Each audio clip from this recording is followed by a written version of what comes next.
Hello बच्चों। तो आज हम डिस्कस करने जा रहे हैं नेशनलिज्म इन इंडिया का पार्ट 2।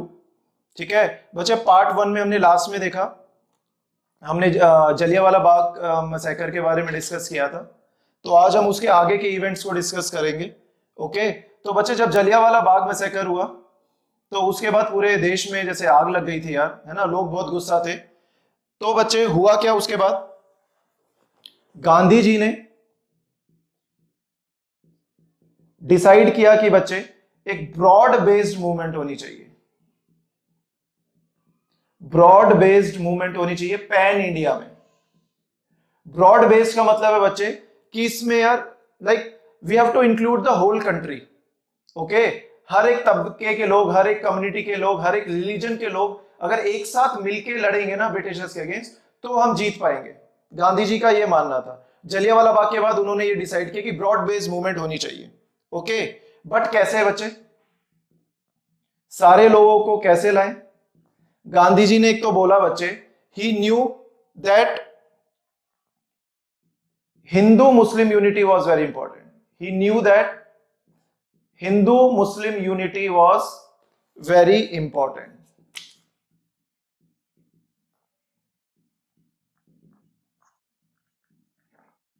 गांधी जी कहते थे बच्चे, अगर ब्रिटिशर्स के अगेंस्ट लड़ना है ना तो हिंदू और मुस्लिम और जो बाकी रिलीजन के लोग हैं बच्चे, है ना, हम सबको एक ही प्लेटफॉर्म पे आना पड़ेगा।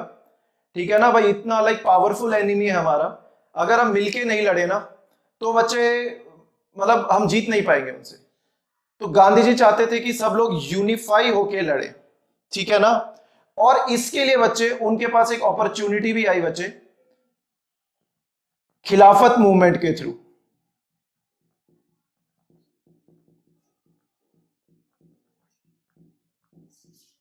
ठीक है, अब ये खिलाफत मूवमेंट क्या है? देखो यार, अभी हमने बात की थी फर्स्ट वर्ल्ड वॉर हुआ था, पिछले पार्ट में हमने फर्स्ट वर्ल्ड वॉर की बात की और उसके इंपैक्ट्स देखे थे इंडिया में क्या हुए। अब बच्चे उसमें क्या हुआ यार, खिलाफत मूवमेंट में बच्चे ऑटोमन एम्पायर था एक, ये प्रेजेंट डे टर्की जो एम्पायर है ना, टर्की का जो नेशन है, ऑटोमन एम्पायर वहां पे रूल करता था। ठीक है, और बच्चे ऑटोमन एम्पायर को ब्रिटिशर्स ने बुरी तरह हरा दिया था फर्स्ट वर्ल्ड वॉर में। Britishers they won first world war. तो उन्होंने यार, अब जो साइड जीतती है बच्चे और जो साइड हारती है, तो जीतने वाली साइड हारने वाली जो साइड है उस पर अलग अलग ट्रीटी इंपोज करती है। ठीक है ना, ये चाहेंगे कि इनका नुकसान हो। तो बच्चे ब्रिटिशर्स ने क्या किया, ऑटोमन एम्पायर पे हार्श ट्रीटी इंपोज कर दी। Harsh treaty was imposed after the war. जो हारने वाली साइड है बच्चे उसको मानना ही पड़ता है, तो इन्हें ट्रीटी साइन करनी पड़ी, है ना। इस ट्रीटी में बच्चे ऐसे प्रोविजंस थे जिससे ऑटोमन एम्पायर का काफी नुकसान हुआ। ठीक है ना, और ब्रिटिशर्स ने क्या किया बच्चे, देखो इस ट्रीटी के थ्रू हुआ क्या बच्चे, एक हेड होता है खलीफा। खलीफा बोलते हैं बच्चे religious head of Muslims all over the world. ठीक है, खलीफा was the religious head of Muslims all over the world. तो इसमें क्या किया ब्रिटिशर्स ने, ब्रिटिशर्स ने ना खलीफा की पोस्ट हटा दी। Britishers they removed the post of खलीफा।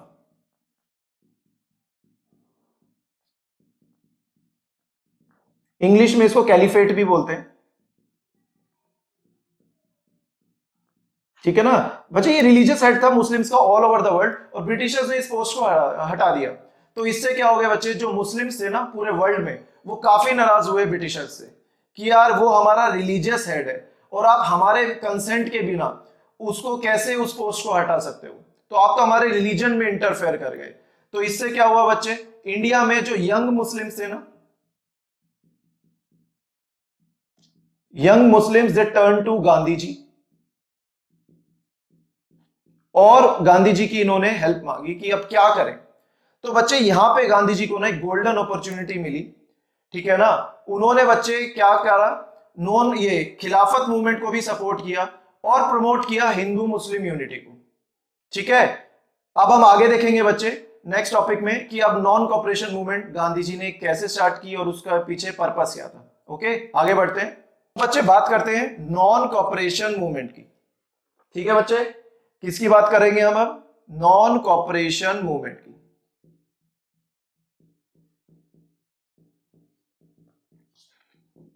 अब इसमें बात करेंगे नॉन कॉपरेशन का क्या मतलब होता है, गांधी जी का क्या पर्पस था इस मूवमेंट के पीछे। ठीक है, देखो यार, गांधी जी ने ना अपनी बुक हिंद स्वराज में बोला था, हिंद स्वराज में बोला था उन्होंने कि ब्रिटिशर्स इंडिया में इसलिए टिक पा रहे हैं क्योंकि हम उनके साथ कोऑपरेट करते हैं। ठीक है ना बच्चे, ब्रिटिशर्स इंडिया में आए थे इकोनॉमिक इंटरेस्ट के लिए, है ना, मेन पर्पस था उनका ट्रेड बढ़ाना, अपना पैसा कमाने आए थे वो इंडिया में। ठीक है ना, गांधी जी कह रहे थे यार हम उनके साथ कोऑपरेट करते हैं, हम उनके गुड्स खरीदते हैं, है ना, हम उनके बनाए हुए इंस्टीट्यूशंस में पार्ट लेते हैं, उनके जो बनाए हुए स्कूल्स हैं उसमें एडमिशंस लेते हैं, उनके बनाए हुए जो कोर्ट्स हैं उसमें अपने लॉयर्स भेजते हैं, तो हम कोऑपरेट कर रहे हैं, that's why britishers are surviving. ठीक है ना, British are surviving in India because we Indians are cooperating with them। Gandhi ji कहते थे अगर हम ये कॉपरेशन उनके साथ बंद कर दें तो बच्चे ब्रिटिश राज अपने आप ही खत्म हो जाएगा। ठीक है ना, उनका यह मानना था अगर हम उनको बिल्कुल सपोर्ट ना करें, उनकी बनाई हुई चीजें ना खरीदें, उनके बनाए हुए इंस्टीट्यूशंस में पार्ट ना लें, उनके बनाए हुए स्कूल्स में ना अपने बच्चों को भेजे, तो वो अपने आप छोड़ के चले जाएंगे। ठीक है ना, वो अपने आप छोड़ के चले जाएंगे। तो गांधी जी का क्या प्लान था, हाउ नॉट टू कोऑपरेट,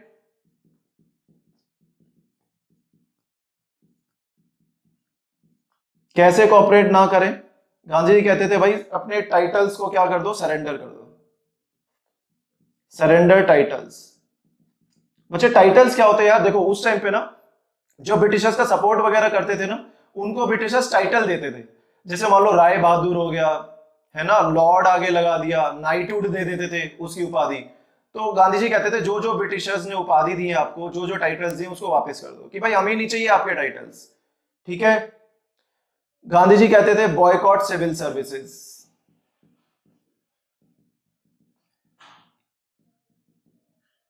अंग्रेजी राज की आप सर जो नौकरियां हैं उसको आप छोड़ दो। ठीक है ना, गांधी जी कहते थे और बच्चे बॉयकॉट फॉरेन गुड्स, उनके बनाए हुए आप चीजें खरीदो ही मत।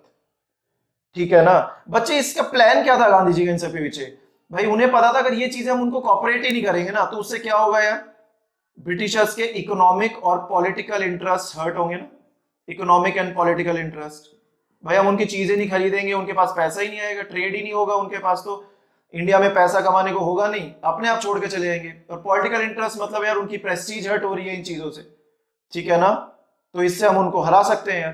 तो ये था गांधी जी का प्लान यार। ठीक है, this was this is the main idea behind non cooperation movement, don't cooperate with them. Okay, तो गांधी जी ने बच्चे वही ना, देखो खिलाफत मूवमेंट हो रही थी क्योंकि जो Muslims all over the world थे वो नाराज थे ब्रिटिशर्स से, और गांधी जी ने क्या कर दिया, नॉन कॉपरेशन और खिलाफत को मर्ज कर दिया और हिंदू मुस्लिम्स को एक ही प्लेटफॉर्म पे लाए। पूरा इंडिया बच्चे इसमें ऑलमोस्ट एक प्लेटफॉर्म पे आ गया था, और मिलके बच्चे क्या स्टार्ट किया उन्होंने, नॉन कॉपरेशन मूवमेंट स्टार्ट कर दी इंडिया में। ठीक है ना, जिसका ये पर्पस था। अब आगे बढ़ते हैं बच्चे, अब हम बात करेंगे बच्चे different strands between, different strands with in the movement. कौन सी मूवमेंट, नॉन कॉपरेशन मूवमेंट। बच्चे डिफरेंट स्ट्रैंड्स का मतलब है यार, देखो बच्चे नॉन कॉपरेशन का हर एक जो कम्युनिटी थी, अलग अलग टाइप के लोग थे इंडिया में ना, नॉन कॉपरेशन का हर एक उसके लिए बंदे के लिए ना मतलब अलग था। For every one, you can say for every one non cooperation meant different thing, वो अभी हम डिस्कस भी करेंगे। नॉन कॉपरेशन और स्वराज, स्वराज मतलब सेल्फ रूल, मेंट डिफरेंट थिंग। सबके अपने अपने बच्चे देखो इश्यूज थे, अपनी अपनी डिमांड्स थी बच्चे इस मूवमेंट से। ठीक है ना, ब्रिटिशर्स से जो डिमांड्स रखते थे ना, सबके अपने अपने इशू थे ना बच्चे। टाउन्स में अभी हम देखेंगे अलग इशू थे, कंट्री साइड में अलग थे, भाई प्लांटेशन वर्कर्स के अलग थे, ट्राइबल्स के अपने इश्यूज थे। तो अभी हम वो देखेंगे बच्चे, वो ना सबके अपने अपने सपने थे इस मूवमेंट को लेके। तो ये different stands with in the movement का ये मतलब है बच्चे, ठीक है ना। Everybody saw the movement through their own eyes, ठीक है। पहला हम देखेंगे यार, पहला हम देखते हैं टाउन्स में। टाउन्स में क्या हुआ, ठीक है। टाउन्स में बच्चे होते कौन कौन है यार, like who lives in towns, middle class. Middle class में कौन कौन आता है यार, मिडिल क्लास में डॉक्टर्स, इंजीनियर्स, ठीक है ना। टाउन्स में ये लोग रहते हैं। पीजेंट्स, फार्मर्स तो बच्चे कंट्री साइड में रहेंगे ना, विलेजेस में। तो यहाँ पे डॉक्टर्स, इंजीनियर्स, टीचर्स वगैरह रहते हैं टाउन्स में, ओके। तो इनके क्या इश्यू थे बच्चे, ठीक है ना, इनके अपने इश्यू थे बच्चे। इन पे टैक्स लगाया जा रहा था, जैसे हमने देखा फर्स्ट वर्ल्ड वॉर पे, ठीक है ना। प्राइसेस बहुत हाई हो गई थी चीजों की। तो इनकी क्या डिमांड थी यार, और इनकी डिमांड थी एक तो टैक्स वैक्स कम करो हम पे, ठीक है। और इन्होंने लाइक ये नॉन कॉपरेशन मूवमेंट को कैसे आगे बढ़ाया, देखो टीचर्स ने बच्चे स्कूल से कर दिया resign, they resigned from schools. इन्होंने बोला भाई अब हम आपके साथ कॉपरेट नहीं कर रहे, हम स्कूल छोड़ रहे हैं, ठीक है ना, हमने रिजाइन कर दिया। स्टूडेंट्स ने बच्चे स्कूल छोड़ दिए, ब्रिटिशर्स के, दे लेफ्ट द स्कूल्स, ठीक है ना, हम आपके स्कूल्स में नहीं पढ़ेंगे, ठीक है। और बच्चे कुछ पॉलिटिकल पार्टीज ने ना, जो उनके काउंसिल इलेक्शंस होते थे ना, उनको बॉयकॉट कर दिया।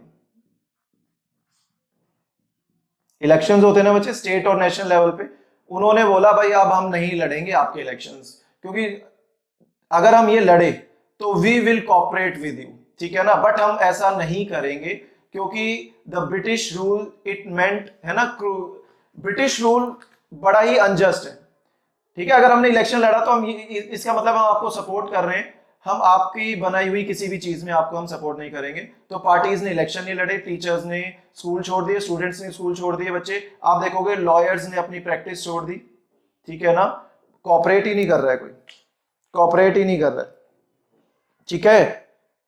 अब आप देखेंगे बच्चे आगे क्या हुआ, फॉरेन गुड्स को क्या किया गया, फॉरेन गुड्स को बॉयकॉट किया गया। उनके जो क्लोथिंग वगैरह ना, वो बच्चे हमने खरीदने से ही मना कर दिया कि भाई जो भी बाहर से सामान आएगा, है ना, बाहर का कपड़ा है, हम उसको खरीदेंगे ही नहीं, ठीक है ना। Foreign goods were ban. और हमने क्या प्रमोट किया बच्चे, खादी को प्रमोट किया गया, खादी वॉज प्रमोटेड। हैंडलूम्स, जो हाथ का बना कपड़ा है ना, उसको प्रमोट किया गया। इससे क्या भाई पर्पस था कि इंडियंस को एम्प्लॉयमेंट मिलेगी यार। अब हम बाहर का कपड़ा खरीदते हैं, प्रॉफिट किसका होता है, ब्रिटिशर्स का। तो क्यों ना हम अपने देश का कपड़ा खरीदें, क्यों ना हम अपने देश का कपड़ा खरीदें, ठीक है ना। और बच्चे आप देखेंगे इसमें और क्या हुआ, पिकेटिंग ऑफ लिकर शॉप्स बच्चे,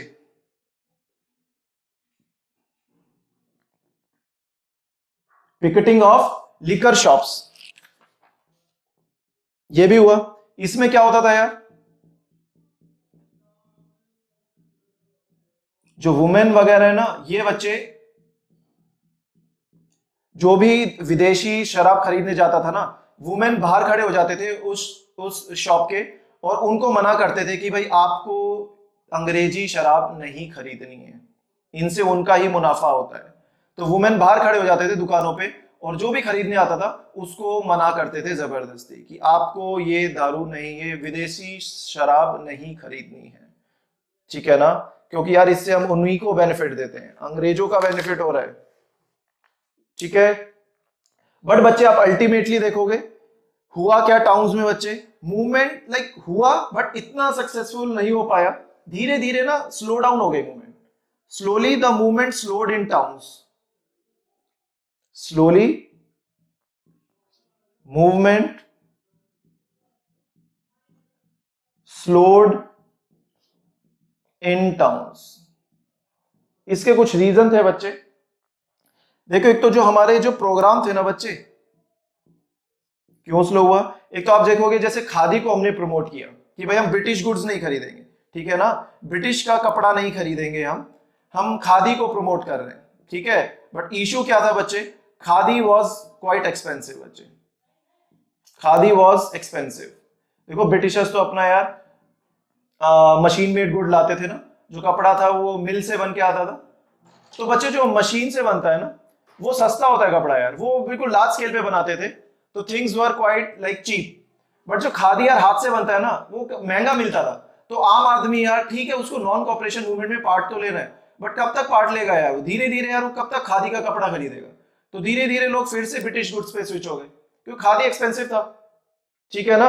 अब स्कूल्स ने बच्चे जो जो स्टूडेंट्स ने स्कूल्स को छोड़ा, ठीक है, ब्रिटिश स्कूल्स को छोड़ दिया, चलो फाइन। तो इसके लिए बच्चे अब स्कूल्स तो चाहिए ना। तो जब ब्रिटिश स्कूल्स को आप बॉयकॉट कर रहे हो, तो इंडियन स्कूल्स तो होने चाहिए ना। अब इंडिया में इतने स्वदेशी स्कूल्स तो थे नहीं, ठीक है ना भाई। ठीक है, आप ब्रिटिश स्कूल छोड़ के जा रहे हो, तो उसके ऑल्टरनेटिव तो कोई चाहिए ना इंडियन स्कूल्स में। तो हो बच्चा यार पूरी जिंदगी थोड़ा बिना स्कूल के बिताएगा, पढ़ाई लिखाई जरूरी है ना। अब इतने इंडियन स्कूल्स थे नहीं कि स्टूडेंट्स को अकोमोडेट कर ले। तो फिर से क्या हो गया भाई, धीरे धीरे स्टूडेंट्स क्या करने लगे, ब्रिटिश जो स्कूल्स थे उसमें वापस जाने लगे, क्योंकि उनको कोई ऑल्टरनेटिव नहीं मिल रहा था। ठीक है ना, कोई ऑल्टरनेटिव इंस्टीट्यूशन ही नहीं था। तो इसलिए धीरे धीरे बच्चे टाउन में क्या हो गया, मूवमेंट धीरे धीरे क्या हो गई, स्लो हो गई। स्टार्टिंग में तो काफी एंथुजियाज्म से चली, बट धीरे धीरे यार कोई ऑल्टरनेटिव्स नहीं थे, खादी महंगा था, तो movement slow down a bit. ठीक है, अब आगे बढ़ते हैं। हम बात करेंगे बच्चे कंट्री साइड में क्या था। कंट्री साइड में क्या हुआ बच्चे, सारे टॉपिक किसके अंदर है, different strands with in the movement. हमने टाउन्स में देखा नॉन कॉपरेशन मूवमेंट कैसे चली, अब हम कंट्री साइड में देखेंगे। कंट्री साइड मतलब बच्चे रूरल एरियाज, गांव वगैरह, हमारे विलेजेस। ठीक है ना बच्चे। अब देखो कंट्री साइड में कौन रहता है, पीजेंट्स, ठीक है, और आपके रहेंगे ट्राइबल्स विलेजेस में। तो इनके आप बच्चे पहले इशू समझ लोगे ना, आप ये भी समझ जाओगे इनके डिमांड्स क्या थे, और कंट्री साइड में नॉन कॉपरेशन मूवमेंट कैसे चली, आप अपने आप ही समझ जाओगे। ठीक है, तो यार इनके इशू क्या थे, क्यों ये परेशान थे यार। देखो एक तो आप देखेंगे कंट्री साइड में बच्चे, विलेजेस में लैंडलॉर्ड्स होते हैं, लैंडलॉर्ड्स एंड तालुकदार्स। बच्चे ये जमींदार बोलते हैं इनको, ठीक है ना। इनके पास बहुत सारी लैंड होती है, सारी है ना, सारी लैंड इनके अंदर ही होती थी। काफी पावरफुल लोग होते हैं ये विलेजेस में, होते थे। ठीक है ना। तो ये बच्चे विलेजेस जो पीजेंट्स वगैरह थे ना, फार्मर्स वगैरह, इनको बहुत एक्सप्लॉइट करते थे अलग अलग वे में। ठीक है, कैसे, एक तो उनसे हाई रेवेन्यू लेते थे, हाई टैक्स लेते थे पीजेंट से, ऊपर से यार उनसे बेगार कराते थे। बेगार होता है बच्चे फोर्स लेबर, जबरदस्ती काम कराते थे यार उनसे, और वो भी फ्री में। यार आप किसी से काम करा रहे हो आप, है ना, तो उसको आप पैसे दोगे ना इन रिटर्न।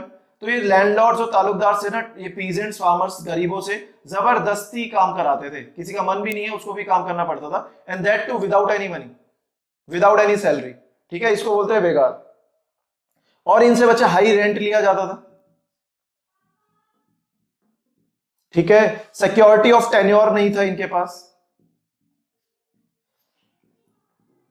अब मैं इसके मतलब समझाता हूं आपको यार। सिक्योरिटी ऑफ टेन्योर मतलब बच्चे देखो, आप देखोगे यार मेजॉरिटी ऑफ लैंड तो यार इनकी होती थी, हड़प लेते थे यार विलेजेस में। तो ये क्या करते थे बच्चे, अपने लैंड ना रेंट पे देते थे पीजेंट्स और फार्मर्स को। ठीक है ना, लैंडलॉर्ड्स क्या करते थे, अपनी जमीन रेंट पर देते थे फार्मर्स एंड पीजेंट्स को, किराए पे। और सारा काम कौन करता था बच्चे, ये पीजेंट्स फार्मर्स, ये गरीब लोग काम करते थे इनकी जमीन पे। और इनको सारा बच्चे ऑलमोस्ट सारा प्रोड्यूस ये ले लेते थे, हथियार लेते थे। इनके पास तो बच्चे पीजेंट्स के पास बस ये मान लो जस्ट सस्टेनेंस के लिए रहता था, बाकी एज सच कुछ इनके पास पैसा नहीं बचता था, क्योंकि सारा प्रोड्यूस लैंडलॉर्ड्स छीन लेते थे इनसे। और बच्चे सिक्योरिटी ऑफ टेन्योर का क्या मतलब है, एक तो हाई रेंट लेते थे बच्चे, हाई किराया, जो भी प्रोड्यूस करते थे वापस ले लेते थे लैंडलॉर्ड्स उनसे रेंट के तौर पे। और सिक्योरिटी ऑफ टेन्योर का क्या मतलब है बच्चे, देखो जब ये चाहते थे ना लैंडलॉर्ड, जब इनकी मर्जी होती थी पीजेंट्स को उनकी जमीन से भगा देते थे कि भाई ठीक है तुमने 2 साल काम कर लिया, अब तुम यहां से हमारी जमीन छोड़ के चले जाओ। इनके पास कोई टेन्योर की सिक्योरिटी नहीं होती थी। अब बेचारा ये गरीब यार किसान कहां पे जाए, तो बहुत परेशान था यार। तो उनकी यही डिमांड्स थी, एक तो बेगार हटाओ। अब देखो यार इन नॉन कॉपरेशन का इनके लिए क्या मतलब है, इनके लिए नॉन कॉपरेशन मूवमेंट से अपने अलग सपने थे। इनके लिए नॉन कॉपरेशन मूवमेंट या स्वराज का मतलब था बेगार हटाओ, हम पे जो हाई रेंट है वो प्लीज हटाओ, जो हमें इतना हाई टैक्स देना पड़ता है गवर्नमेंट को वो हटाओ, और हमें सिक्योरिटी ऑफ टेन्योर दो। ऐसा नहीं है हमारी जमीन से आप कभी भी हमें खदेड़ के बाहर भगा दो, नहीं, हमारे पास ये सब होनी चाहिए सिक्योरिटी। ठीक है ना। अब इन्होंने बच्चे ये सब चीजें मनवाने के लिए कौन कौन से मेथड्स अपनाए? इन्होंने काफी बच्चे इनोवेटिव मेथड्स अपनाए पीजेंट्स फार्मर्स ने कंट्री साइड में, ठीक है। इन्होंने बच्चे एक तो वही डिमांड्स रखी, प्रोटेस्ट की, और इन्होंने बच्चे सोशल बॉयकॉट किया, सोशल बॉयकॉट ऑफ लैंडलॉर्ड्स। जो भी बच्चे, देखो अब इनकी ये डिमांड थी ना, जो भी लैंडलॉर्ड इनकी बात नहीं मानता था ना, ये उसका सोशली क्या करते थे, उसको बॉयकॉट कर देते थे बच्चे। बॉयकॉट मतलब यार ये बोलते थे गांव में कोई भी, जो भी लैंडलॉर्ड हमारी बात नहीं मानेगा ना, उसको, उसका कोई भी काम नहीं करेगा, कोई भी विलेज में उससे बात नहीं करेगा, उसका काम नहीं करेगा। बच्चे एग्जाम्पल में तौर पे एनसीईआरटी में बता रखे हैं, नाई धोबी बंद, नाई धोबी बंद। इसका धोबी मतलब बच्चे देखो, ये मान लो कि कोई लैंडलॉर्ड अपने कपड़े धुलवाने आए हैं किसी गरीब के पास, तो भाई उसके कपड़े नहीं धोएंगे हम, क्योंकि वो हमारी बात ही नहीं मान रहा है, उसका सोशल बॉयकॉट करना है। कोई बाल कटवाने आया हुआ है तो उसके बाल नहीं काटेंगे, एक एग्जाम्पल है, ठीक है ना, उसको बिल्कुल सोशली बॉयकॉट कर दो, जो भी हमारी बात नहीं मान रहा है, जो भी हमारी बात नहीं मान रहा है, बॉयकॉट हिम और हर, ठीक है।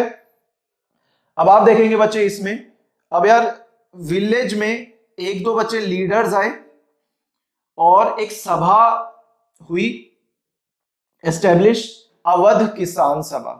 एग्जाम्पल याद रखना यार, आपके आंसर के लिए सही रहेगा, अवध किसान सभा। ये एक ऑर्गेनाइजेशन बनी बच्चे, जिसमें फार्मर्स कलेक्टिवली अपनी बात रख सकते थे ब्रिटिशर्स के सामने, अवध किसान सभा। इनके लीडर थे बच्चे बाबा रामचंद्र, ठीक है ना, Baba Ramchandra. He played a big role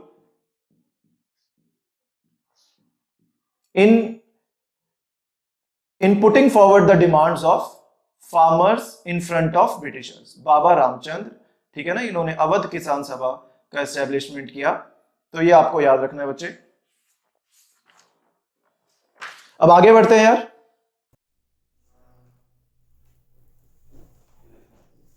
बच्चों अब हम बात करेंगे ट्राइबल्स की, ठीक है, नॉन कॉपरेशन मूवमेंट का और स्वराज का इनके लिए क्या मतलब था। फाइन। अब बच्चे हम देखेंगे इन्होंने प्रोटेस्ट क्यों किया, या इनके इश्यूज क्या थे ट्राइबल्स के बच्चे। देखो हुआ क्या, गवर्नमेंट ने ना सारे फॉरेस्ट ना रिजर्व कर दिए, government reserve all the forest, ठीक है ना। ट्राइबल्स को बच्चे उन फॉरेस्ट में एंट्री अलाउड नहीं थी। अब आप देखेंगे बच्चे ट्राइबल्स का तो सारा ही लाइवलीहुड क्या हो गया, इससे इंपैक्ट हो गया, लाइवलीहुड इंपैक्टेड डीपली। ओके, आप देखेंगे बच्चे, देखो ट्राइबल्स है, उनका दाना पानी इस फॉरेस्ट से चलता है, वहां पे हंटिंग करते हैं, मेडिसिनल प्लांट्स इकट्ठे करते हैं, ठीक है, और बाकी वो प्रोड्यूस इकट्ठा करते हैं और फॉरेस्ट से कलेक्ट करके बाकी टाउन्स या विलेजेस में वो बेचते हैं, ठीक है। तो पूरी लाइवलीहुड उनकी फॉरेस्ट पे डिपेंड था। बट ब्रिटिशर्स ने क्या कर दिया, फॉरेस्ट को रिजर्व कर दिया है ना, वहां पे आम आदमी का, ट्राइबल्स का जाना अलाउड ही नहीं था, ठीक है। और जो ट्राइबल्स से बच्चे, उनको ग्रेजिंग करना अलाउड नहीं था, अपनी कैटल को ग्रेजिंग करना वो नहीं ले जा सकते थे फॉरेस्ट में, ठीक है ना। भाई अब लाइफ स्टॉक को हेल्दी रखना है, आपको गाय भैंसों को हेल्दी रखना है, तो ग्रेज कराना पड़ता है ना।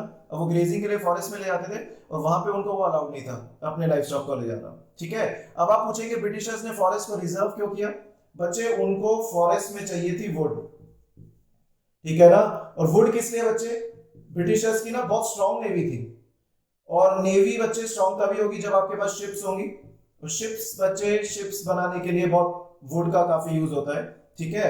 और आप देखेंगे बच्चे रेलवेज में जो पटड़ियां बिछती हैं, ठीक है ना, उसके लिए भी क्या आपको वुड की जरूरत होती है।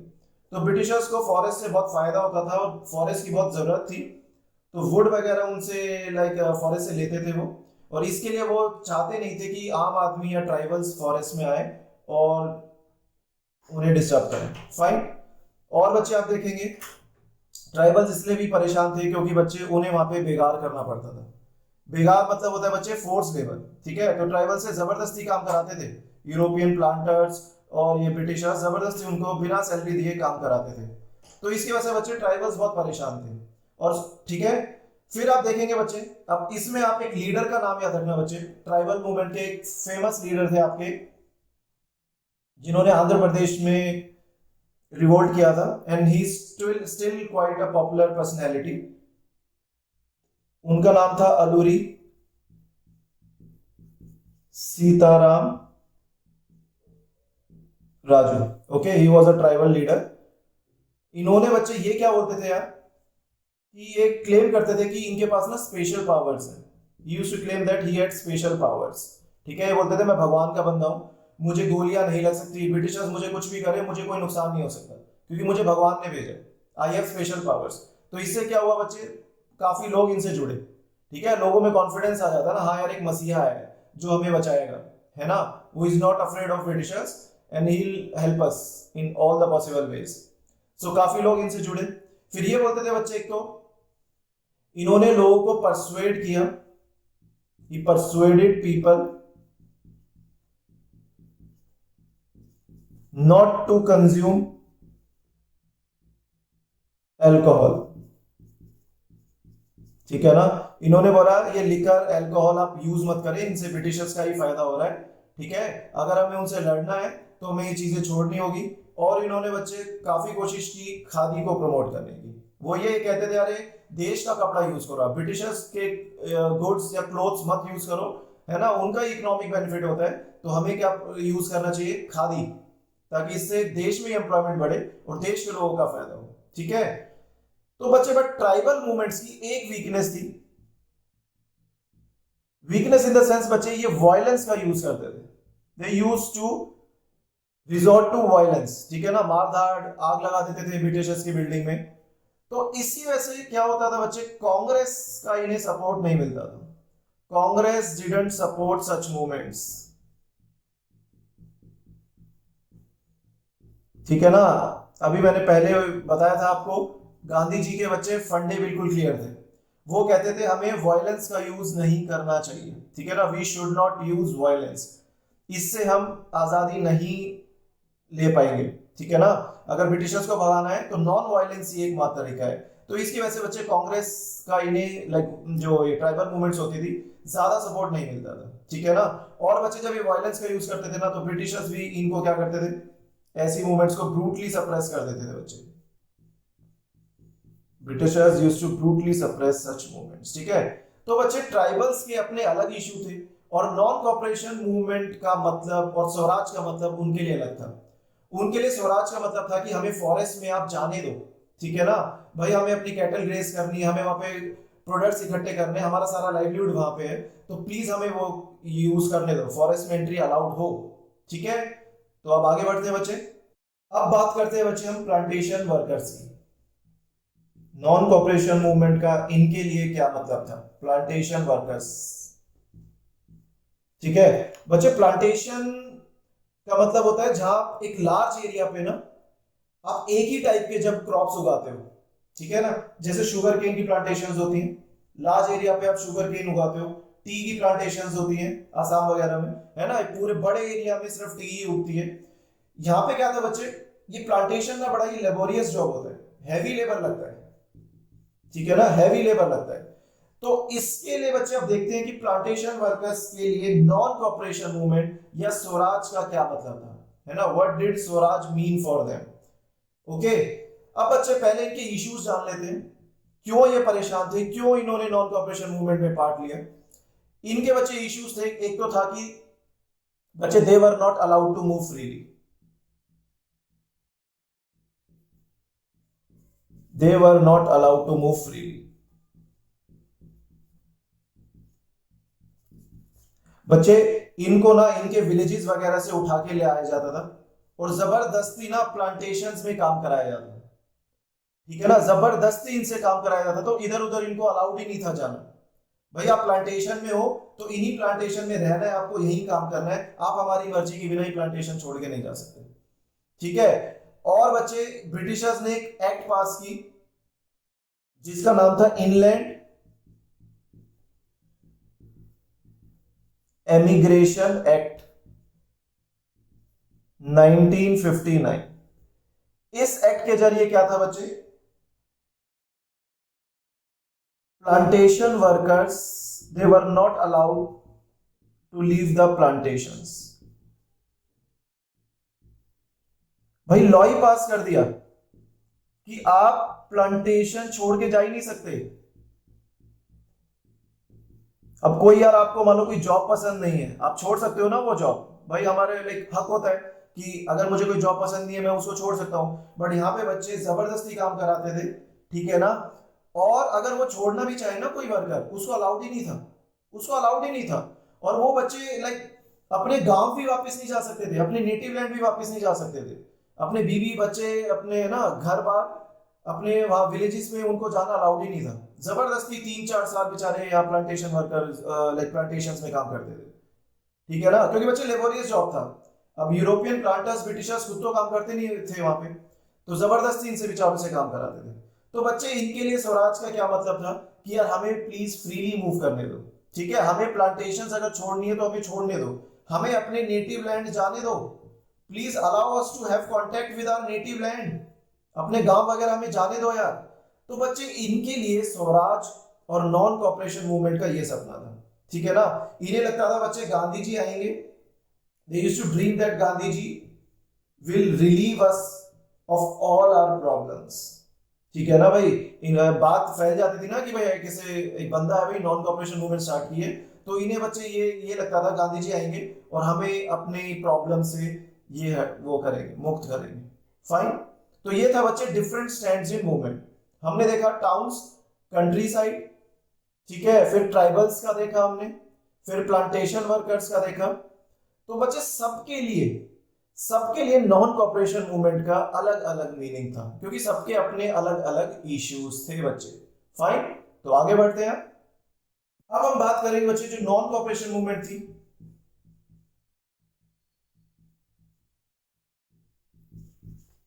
गांधी जी ने बोला था इस मूवमेंट को स्टार्ट करने से पहले कि 1 साल आप मेरा सपोर्ट करो, है ना, गिव मी 1 ईयर और हम ब्रिटिशर्स को बाहर भगा देंगे, ठीक है ना। बट बच्चे मूवमेंट ड्रैग हुई और आप देखेंगे एक अनफॉर्चुनेट इंसिडेंट हुआ बच्चे, जिसकी वजह से गांधी जी ने क्या कर ली, मूवमेंट को विड्रॉ कर लिया। ही विड्रॉ द मूवमेंट, बंद कर दी मूवमेंट। क्यों? क्योंकि बच्चे एक बड़ा ही फेमस इंसिडेंट है, कौन सा, चौरी चौरा इंसिडेंट, चौरी चौरा इंसिडेंट।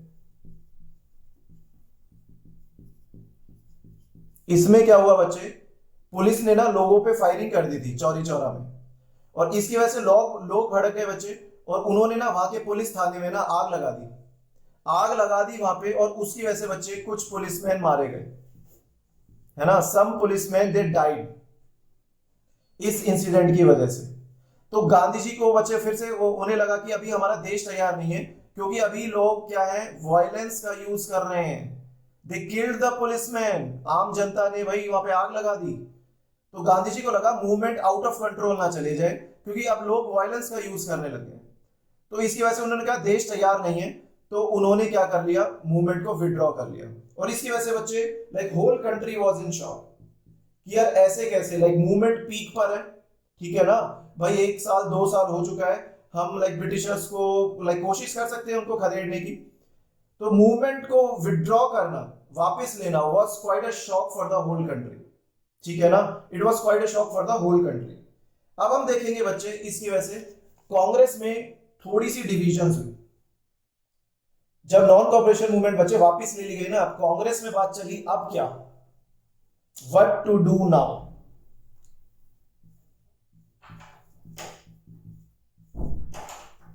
अब आगे का रास्ता क्या हो, ठीक है। तो बच्चे आप देखेंगे कांग्रेस 2 पार्ट्स में डिवाइड हो गया था, Congress was divided into 2 parts, ठीक है बच्चे। एक साइड था ये स्वराज पार्टी, बच्चे इनके लीडर थे मोतीलाल नेहरू और सीआर दास, इन्होंने स्टार्ट की बच्चे कांग्रेस के अंदर ये एक स्वराज पार्टी, ठीक है। ये कहते थे बच्चे, देखो आप देखोगे नॉन कॉपरेशन मूवमेंट में बच्चे हमने बॉयकॉट किया था काउंसिल इलेक्शंस का, वी बॉयकॉटेड काउंसिल इलेक्शंस, भैया अब नहीं लड़ेंगे हम। स्वराज पार्टी कहती थी बच्चे कि हमें जो प्रोविंशियल काउंसिल इलेक्शंस है ना, उनमें पार्ट लेना चाहिए, वी शुड फाइट इलेक्शंस, ठीक है ना। और बच्चे जब इलेक्शंस लड़ेंगे, हम जीतेंगे, तो उससे क्या होगा बच्चे, हम लाइक पार्लियामेंट में अंदर घुसकर हम ब्रिटिशर्स की पॉलिसीज को अपोज कर सकते हैं। ब्रिटिशर्स के जो अनजस्ट पॉलिसीज है हम क्या करेंगे, उनको अनजस्ट लॉज और पॉलिसीज को क्या करेंगे, अपोज करेंगे असेंबली में जाके। ठीक है ना। ये कह रहे भाई, ये कहते थे यार इलेक्शन ना लड़ने का क्या फायदा होगा, अगर हम नहीं लड़े कोई और पार्टी जीत जाएगी, फिर वो लॉज वगैरह बनाएंगे। हम बॉयकॉट क्यों कर रहे हैं, क्यों बॉयकॉट रखे, हम इलेक्शन लड़ते हैं और भाई अंदर लाइक पार्लियामेंट में जाके, है ना, स्टेट असेंबलीज में जाके हम ब्रिटिशर्स की अनजस्ट पॉलिसीज को क्या करेंगे, एक्सपोज करेंगे, हम ब्रिटिशर्स को एक्सपोज करेंगे। ठीक है ना। हम लोगों तक, कॉमन मैन तक ये बात पहुंचाएंगे कि आप असेंबलीज में कैसे उनको एक्सप्लॉइट किया जाता है या कैसे लॉज बनाए जाते हैं जिससे आम आदमी परेशान होता है। ओके, तो ये बच्चे प्रोविंशियल इलेक्शंस, जो काउंसिल के इलेक्शंस होते थे उनके सपोर्ट में थे। ठीक है ना, ये उनके सपोर्ट में थे। ये शो करना चाहते थे बच्चे की जो डेमोक्रेटिक इलेक्शंस है ना, ये एक्चुअल में डेमोक्रेटिक नहीं है, जो ये काउंसिल इलेक्शंस होते हैं, ये ब्रिटिशर्स की वही ना अनजस्ट पॉलिसीज को एक्सपोज करना चाहते थे। और एक दूसरा फ्रैक्शन था बच्चे, जिनके बच्चे आप लीडर मान सकते हो, या ये चाहते थे बच्चे कि हम इलेक्शंस वगैरह ना लड़े। जैसे इन फ्रैक्शन के जो टॉप लीडर थे बच्चे, सुभाष चंद्र बोस और जवाहरलाल नेहरू, ये चाहते थे कि we should not fight the elections, हमें कॉन्टिन्यूअसली ब्रिटिशर्स के अगेंस्ट लड़ना चाहिए, उनका बॉयकॉट करना चाहिए कॉन्टिन्यूअसली। ठीक है ना, मूवमेंट को हमें और स्ट्रॉन्ग करना चाहिए, ये तो ये कहते थे। ठीक है,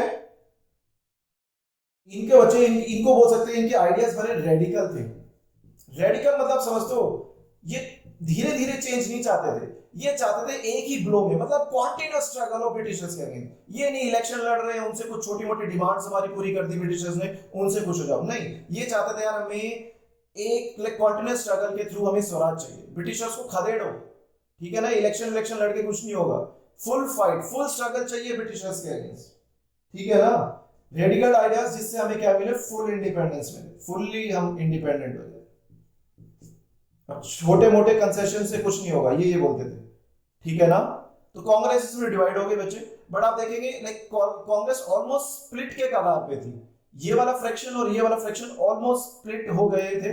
बट गांधी जी बच्चे बहुत क्लेवर थे यार, वो उनमें लाइक ये दिमाग था बच्चे कि हमें एक मिलजुल के लड़ना है, तो समहाउ उन्होंने इन दोनों फ्रैक्शंस को क्या रखा, बांध के रखा।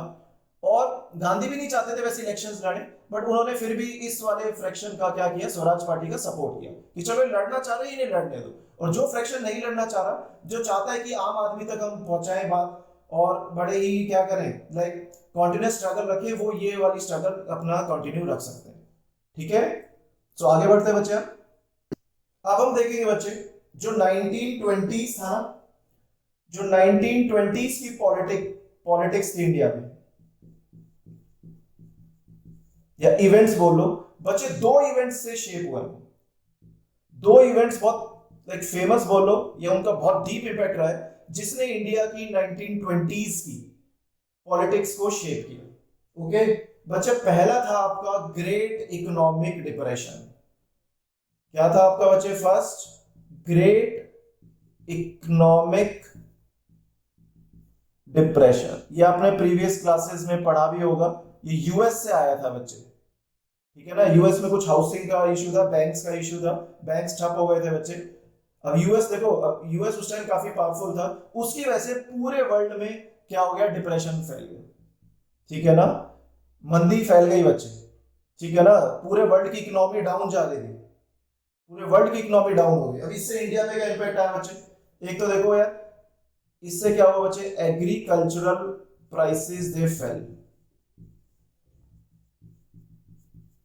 एग्रीकल्चरल प्राइसेस दे फेल, वो 1926 से स्टार्ट हुई गिरना। ठीक है, एंड बच्चे 1930 के बाद कोलैप्स ही हो गई। बच्चे मान लो यार, एक जस्ट एग्जांपल दे रहा हूं, मान लो पहले जो गेहूं बेचते होंगे फार्मर्स, मान लो उस टाइम पे 10 रुपए किलो बेचते होंगे। अब मान लो बच्चे ग्रेट इकोनॉमिक डिप्रेशन के बाद वो 1 रुपए का भी नहीं बिक रहा है। ठीक है ना, एग्रीकल्चर प्राइसेस बिल्कुल ठप हो गई बच्चे। अब इससे फार्मर्स को बड़ा नुकसान हुआ बच्चे। ठीक है ना, और बच्चे इंडिया से जो एग्री एक्सपोर्ट्स थे वो भी खत्म हो गए, एग्री एक्सपोर्ट्स फेल डीपली। ठीक है ना भाई। देखो ना, अब यूरोप में हमारा मान लो एग्रीकल्चरल गुड्स जा रहा है या बाकी कॉन्टिनेंट्स में जा रहा है, अब वहां पे तो डिप्रेशन है बच्चे, लोगों के पास पैसा ही नहीं खरीदने को।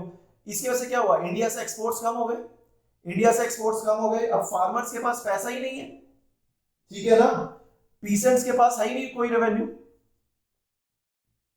Peasants didn't have any money. और इसकी वजह से बच्चे वो टैक्स पे ही नहीं कर पाते थे ब्रिटिशर्स को, they were not able to pay the tax to the Britishers. Britishers बच्चे उनसे रेवेन्यू लेते थे ना, टैक्स लेते थे।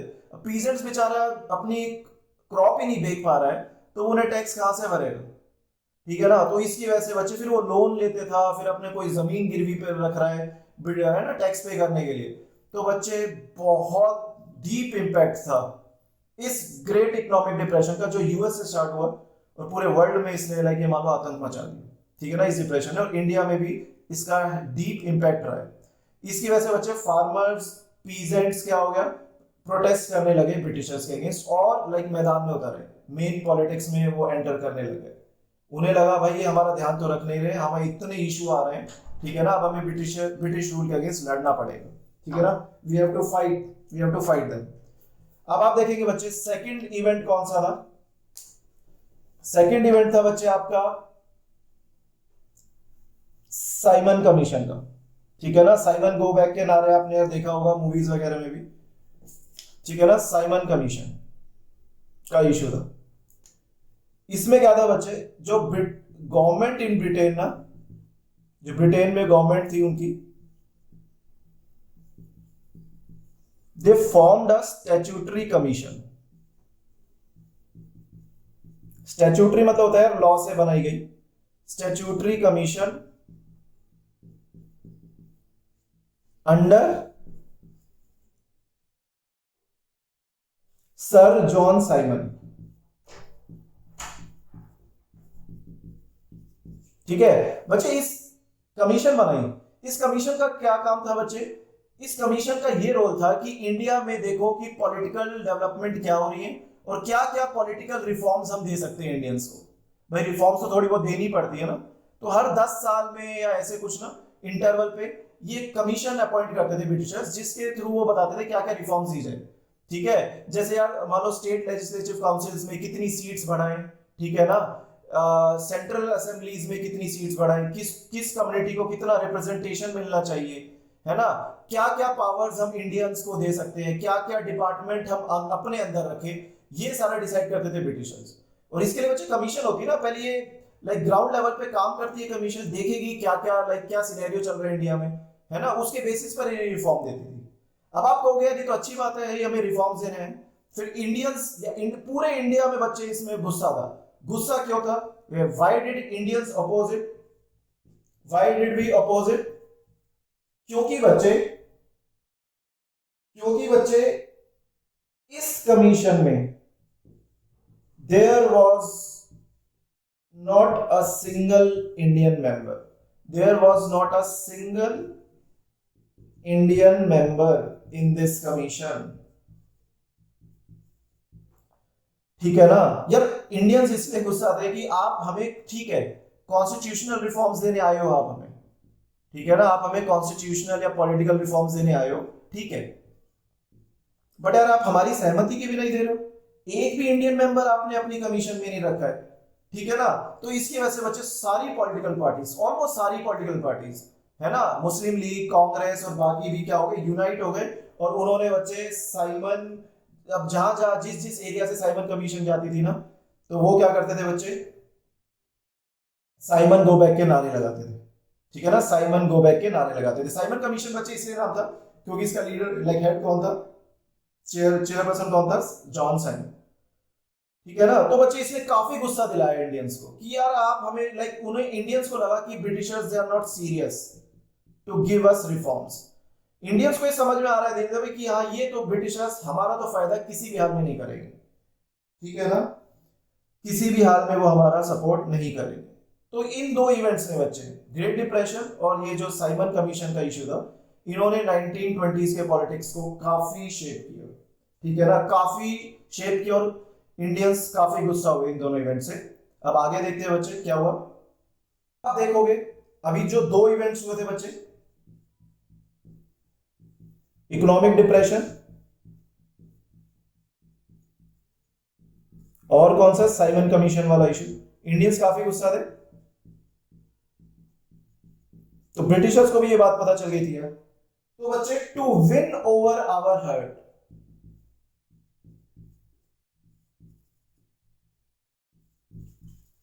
वो नहीं होते चलो यार गुस्सा हो रहे हैं इन्हें कुछ कुछ रिफॉर्म्स दे दो, इनको शांत करने के लिए, हमें शांत करने के लिए ब्रिटिशर्स ने बच्चे क्या किया,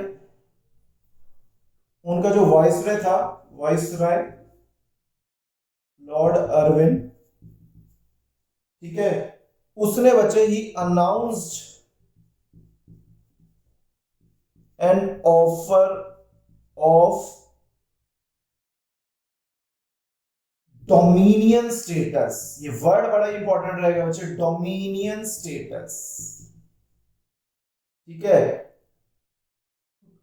ब्रिटिशर्स ने बोला, इनके वाइसरॉय ने बोला, भाई इंडियंस बहुत गुस्सा थे, तो इसने बोला कि हम आपको डोमिनियन स्टेटस देंगे, ठीक है, डोमिनियन स्टेटस देंगे, बट अनस्पेसिफाइड फ्यूचर में। हम ये नहीं बोल सकते कि 1 साल में देंगे या 2 साल में देंगे, हम कभी भी दे सकते हैं, वो अभी डिसाइडेड नहीं है, तो इसे अनस्पेसिफाइड फ्यूचर में, ठीक है। अब बच्चे देखो, कांग्रेस इससे गुस्सा, बिल्कुल गुस्सा थी, हैप्पी नहीं थे लोग इससे भी। बच्चे डोमिनियन स्टेटस का आप मतलब समझो, इसका मतलब होता है बच्चे, ये एक टाइप से मान सकते हो हाफ इंडिपेंडेंस, आप एक तरह से मान सकते हो हाफ हाफ स्वराज, ठीक है ना। भाई वो ब्रिटिशर्स कहते थे, डोमिनियन स्टेटस का मतलब होता है बच्चे कि हम ब्रिटिशर्स के अंडर ही रहेंगे, we are still under the Britishers, but हमें थोड़ी बहुत ऑटोनॉमी दे देंगे, वो थोड़ी बहुत ऑटोनॉमी दे देंगे हमें, कि आप अपने स्टेट लेवल पे अपने इलेक्शंस कंडक्ट करो, सरकार चलाओ, बट मेन पावर्स ब्रिटिशर्स के पास ही रहेंगी, इसको बोलते हैं डोमिनियन स्टेटस। और ऊपर से बच्चे ये देखो हाफ रूल दे रहे हैं, ठीक है ना, और ऊपर से अनस्पेसिफाइड फ्यूचर, ये भी नहीं बताया कि चलो 1 साल में या 2 साल में, ठीक है ना। अब इससे बच्चे कांग्रेस स्टिल बहुत गुस्सा थी इस ऑफर से, ठीक है ना। अब कांग्रेस में आप देखोगे बच्चे, जो जो ऑफर अनाउंस किया इन्होंने ब्रिटिशर्स ने, अब कांग्रेस बच्चे क्या, not happy, it was not happy at all, ठीक है। अब इससे हुआ क्या बच्चे, तो जो कांग्रेस में लिबरल्स थे ना, लिबरल्स एंड कॉन्जर्वेटिव्स, ठीक है, उनका इन्फ्लुएंस खत्म हो गया बच्चे।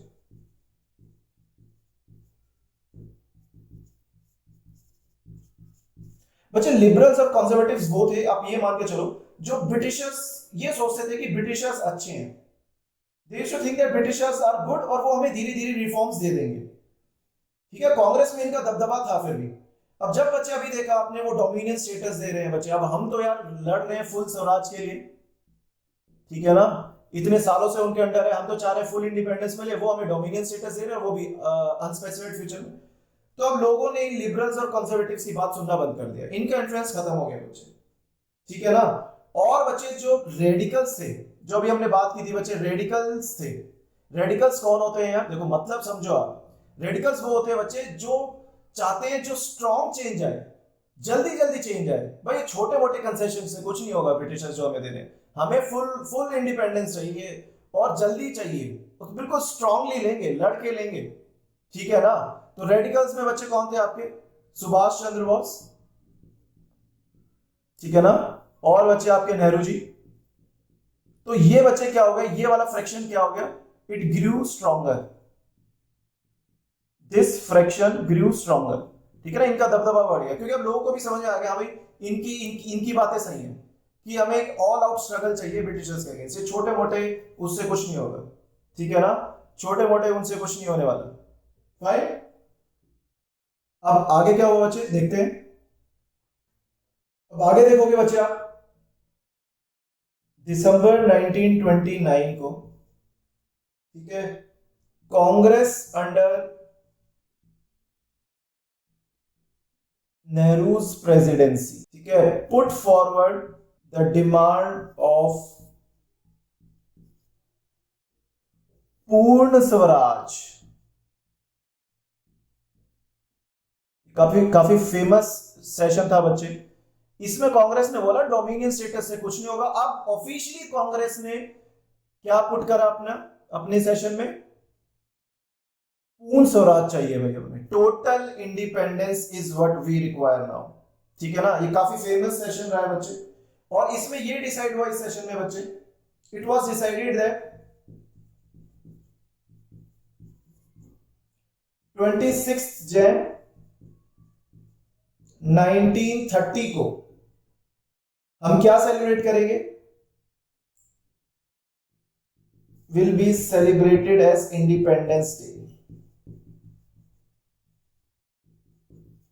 भाई वो हमें आजाद करे ना करे, हम तो अपना 26 जनवरी 1930 को क्या सेलिब्रेट करेंगे, इंडिपेंडेंस डे।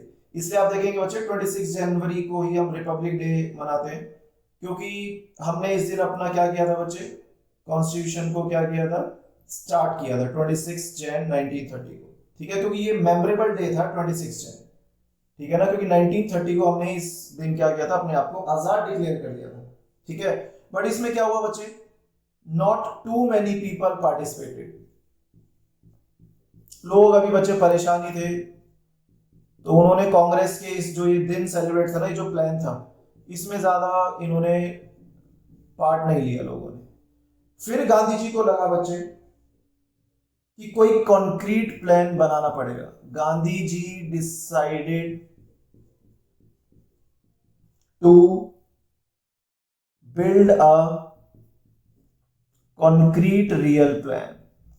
भाई गांधी जी को लगा कि यार लोग है ना, लोगों का बच्चे कॉन्फिडेंस डाउन होता जा रहा है, ग्रेट डिप्रेशन है, साइमन कमीशन है, और भी अलग अलग अनजस्ट रूल्स लॉज पास कर रहे थे ब्रिटिशर्स, है ना, लोगों का कॉन्फिडेंस डाउन जा रहा था। बच्चे गांधी जी में ना ये बड़ी खास बात थी, वो जब लोगों में ना कॉन्फिडेंस भर देते थे, लोगों को एकजुट कर देते थे, है ना, उनमें कॉन्फिडेंस भरते थे कि भाई हाँ आप हो कुछ, हम ब्रिटिशर्स के अगेंस्ट लड़ सकते हैं। तो उनमें ये लाइक लीडर की तो यार यही क्वालिटी होती है, लोगों में कॉन्फिडेंस एंथुसियाज्म भरना, और गांधी जी इसमें काफी माहिर थे। ठीक है, अब आगे देखते हैं गांधी जी ने क्या किया। अब बच्चे गांधी जी ने क्या किया बच्चे, सॉल्ट मार्च स्टार्ट किया, बट एकदम से स्टार्ट नहीं किया सॉल्ट मार्च, उससे पहले क्या किया गांधी जी ने ना बच्चे, एक लेटर भेजा, sent a letter to viceroy. ठीक है ना, उस लेटर में बच्चे गांधी जी ने 11 डिमांड्स रखी। ठीक है, देखना भी गांधी जी कैसे फंसाते हैं ब्रिटिशर्स को। बच्चे बहुत सही थे गांधी जी इस मामले में ना, लाइक दिमाग से काम लेते थे। तो एक तो बच्चे उन्होंने 11 डिमांड्स रखी, और ये डिमांड्स बच्चे क्या थी, बहुत वाइड रेंजिंग थी। ठीक है ना, इसमें बच्चे वाइड रेंजिंग मतलब it contained interest of all the sections.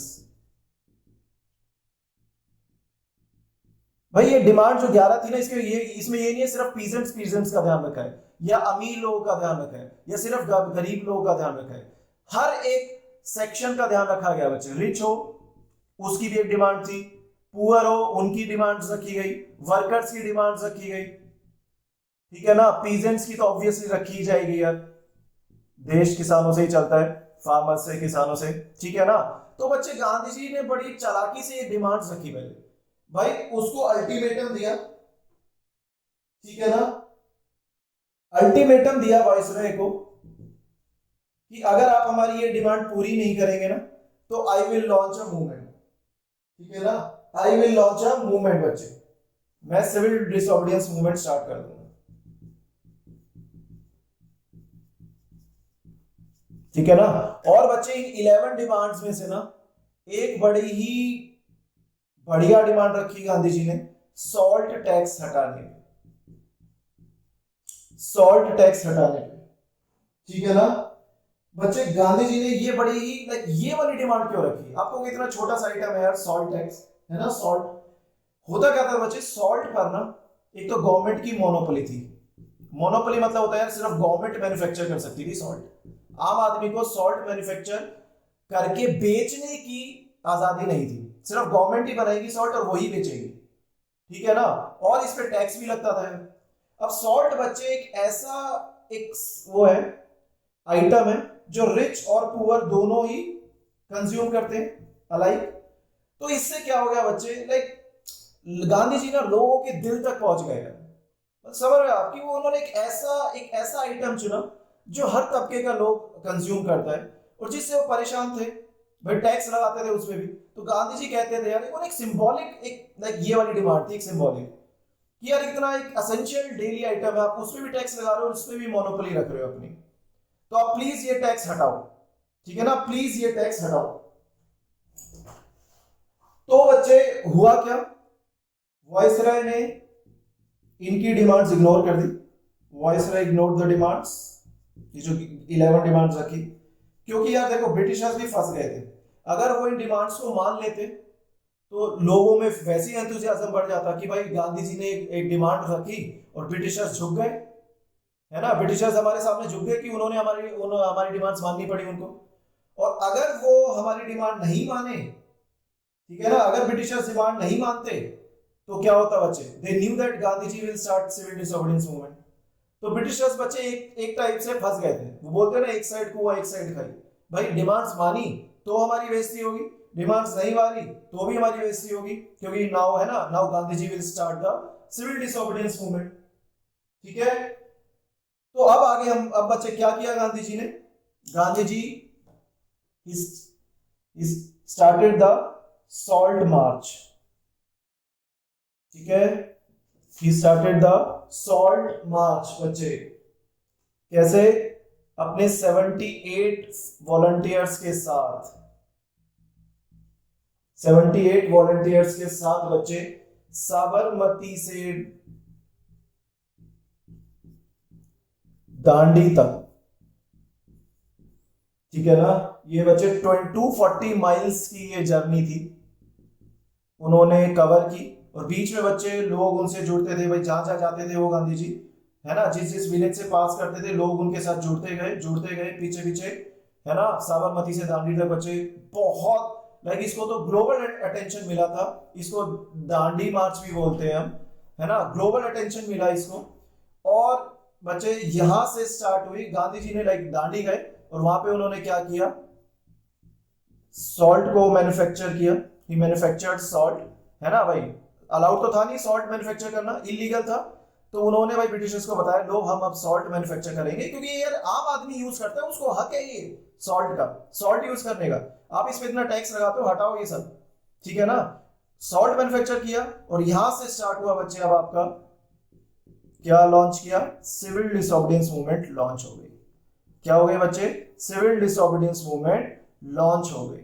अब इसके बारे में बच्चे will talk in the next video कि how did the movement unfold, okay. So मिलते हैं बच्चों नेक्स्ट वीडियो में आपके साथ, बाय।